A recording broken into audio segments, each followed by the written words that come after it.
This is Ray back here with Easy Simple Mechanics, or ESM, working on this 2013 crashed Raptor from Copart, purchased at the auction, and had a bent frame. We did a frame swap. If you look at some of the other videos, you'll see what we've had to go through to do this. And this is the DIY man here, which we had to do all of this in the driveway because the Raptor did not fit in my garage here. So today we're going to show you what we did yesterday and did some catching up yesterday. So today probably won't be as long of a video, but I wanted to show you guys kind of the progress and then go through and work on some of the things that we're going to do today.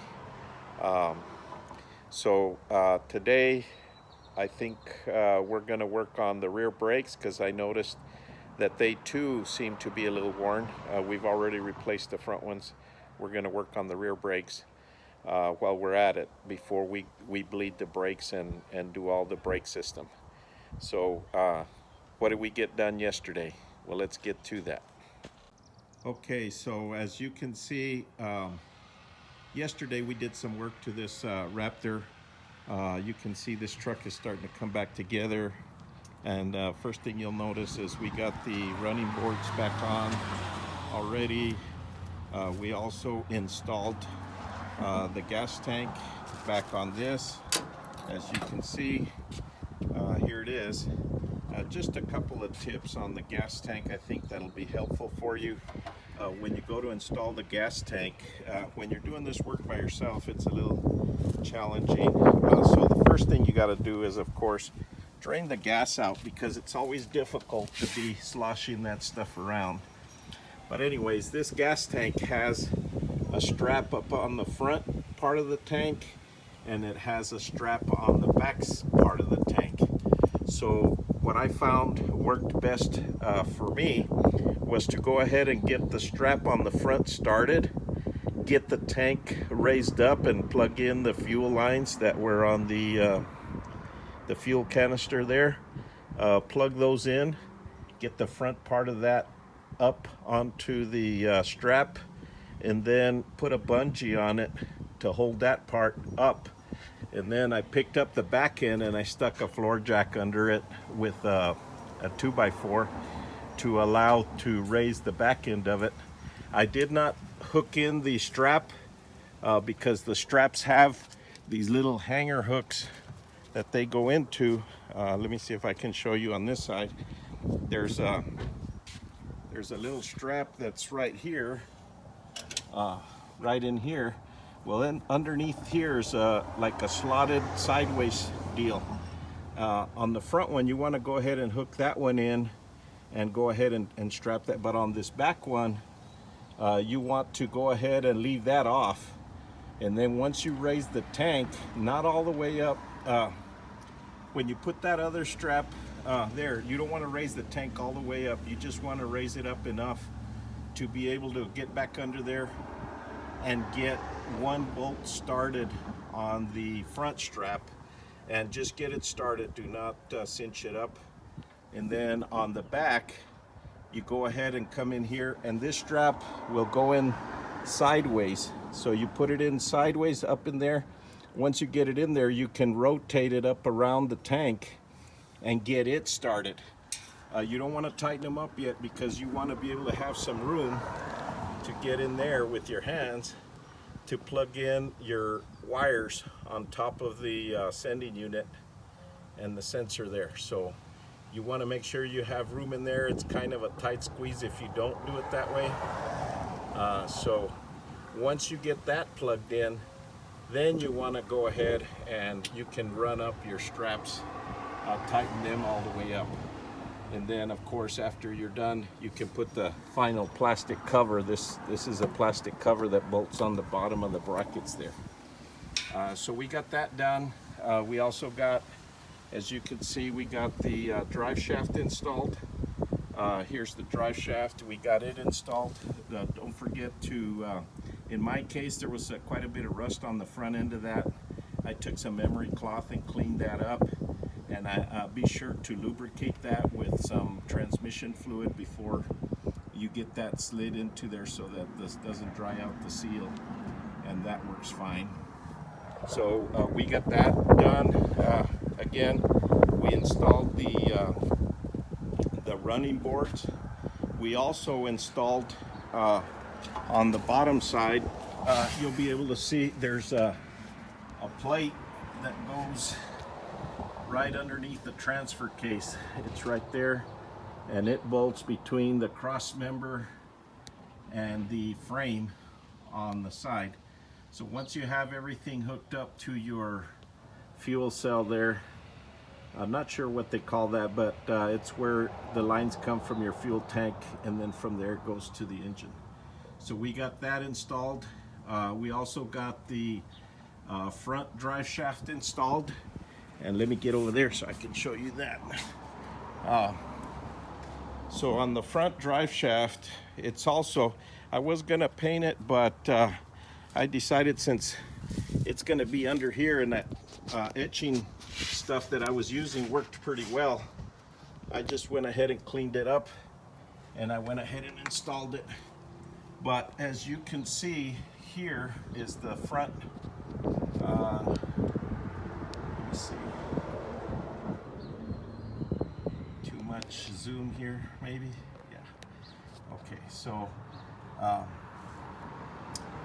what we can see here is we can see the bolts to the front part of the drive shaft, and then there's also 6, let's see, I think there's like 8 bolts, or 6 on the front, and there's 8 on the back part of the drive shaft where it mounts to the transmission. So not sure if you can see that there, but one of the things that I would just recommend that I would do differently is I probably would not have installed the anti-sway bar before putting the drive shaft up here, because when you try and get that in there, this is kind of in the way. So it will go in there, but what you have to do is install the back side in first, put it in up into the corner on the side of the transfer case, and then you're going to work this piece without any bolts in it, without anything started here. You're going to work that around this this bar right here, this anti-sway bar between the sway bar and the transmission. So I was able to get it in there without having to take the anti-sway bar back off, but it would just make it a lot easier to do. The other thing that I tried to do on both drive shafts is to, on this one here, I had it marked so it went back in the exact same place so that we don't have any vibrations or anything, that we didn't introduce any, so it's where it was. The back drive shaft on the end of the shaft, right on the end of the output shaft of the transmission, before you slide the yoke in, there is a mark on it. It's a white mark, so it kind of lets you know that that's where that has to go back in. And then on the yoke itself that goes in there, there's a white mark. So you line those marks up and slide it in there, and then on the back side, over by the where it goes into the yoke on the differential, there's also a mark on both the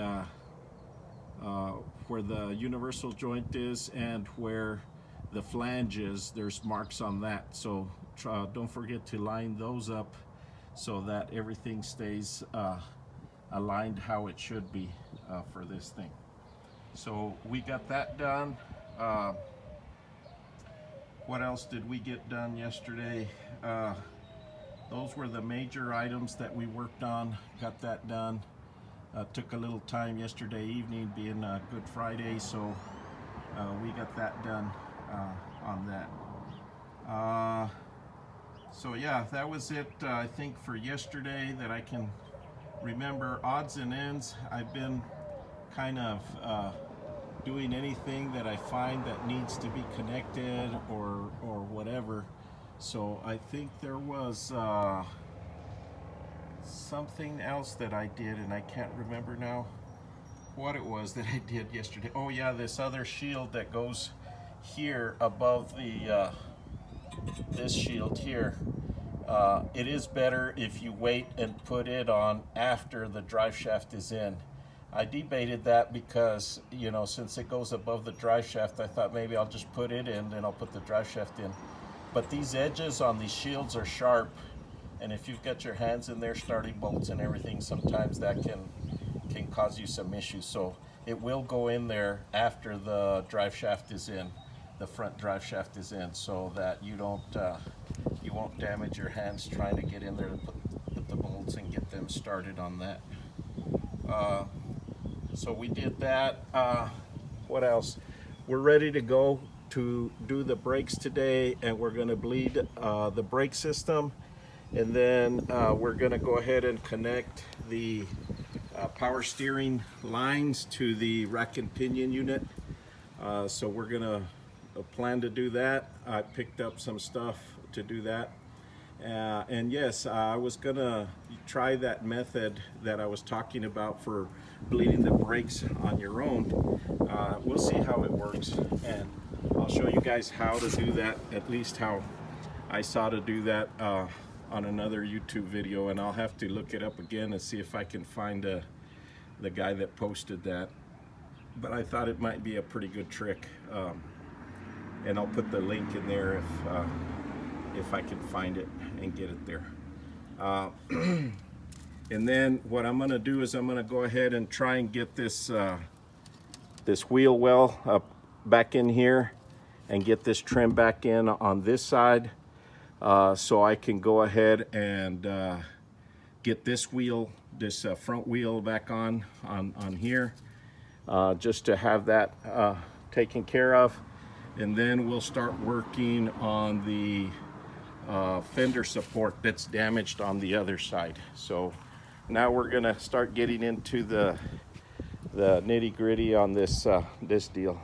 I don't know if I'm gonna go ahead and get that bed on there just to make it look like a truck again.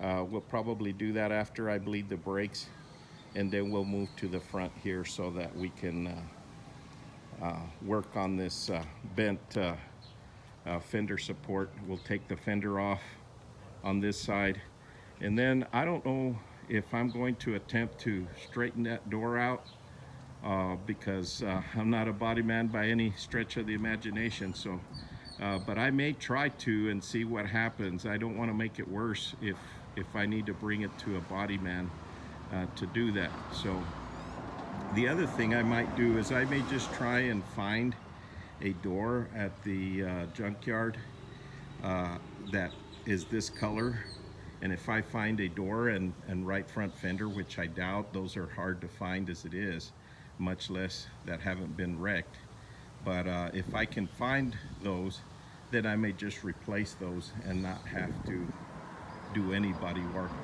on them at all. I did do some stuff here. I took this off and I found that there's a little trim piece here that's kind of bent, that was all bent up. It was in here, so I'll do some straightening on that, and I'll get some paint on that. And this thing goes all the way up. Let me zoom out a little bit. Okay, yeah, so this goes all the way up here. I didn't realize because it was all bent up, but there's actually a bolt behind this that holds this piece that goes along here, that holds it to the cab. So once I get that off, I'll be able to straighten this stuff that got bent in here. I'll be able to hammer that straight, and I'll be able to hammer and get this piece all straightened out, get some paint on all of this so it doesn't get rusted, and then be able to put all that back together the way that goes. And then here, what I've decided to do on here is I think I'm going to go ahead and cut these like right here to replace these fender support going forward. The reason I'm choosing here is because I'm gonna try and cut between the two sets. There's some what do they call them? Some welds for a plate that goes in the back side here, for this plate that is kind of a part of the body, this plate here, and there's some of those rivets or tacks or whatever you want to call them, and then you can see the three that are up in here between the two pieces. So what I want to try and do is I'm probably going to cut that right in the middle there, so that you have one tacked piece to keep the two pieces in the front together, and then the other piece to keep the two pieces in the back together. And then on the plate, there's some welds on the plate some will be welded to the front piece and some will stay welded to the back piece. So that way the back piece will stay solid, welded there, and then when I bring the new piece in and I weld that in there, it'll be welded to that same plate, and I can get that lined up, and that'll help just with the strength. And then the other thing I'll try and do is, probably what I might do is try and get some of this, once I cut this out, get some of this channel in here inside. I'll bend it up to try and get it in there where I can weld to it and double reinforce that from the inside. So if I get some of that on the inside, I'll throw some welds in here, some tack welds on the inside, to kind of put something between the two pieces instead of just butt welding those and then tacking them to that this plate here. So I think that's the strongest. That'll probably be stronger than the factory anyways, because those are just little spot welds that hold that together. So that's where we are today. I'm gonna go ahead and get started then and see what we can get done in today. Well, that's gonna do it for this episode. So please like, share, subscribe, ring the bell. We'll catch you on the next episode. Thanks for watching. Bye.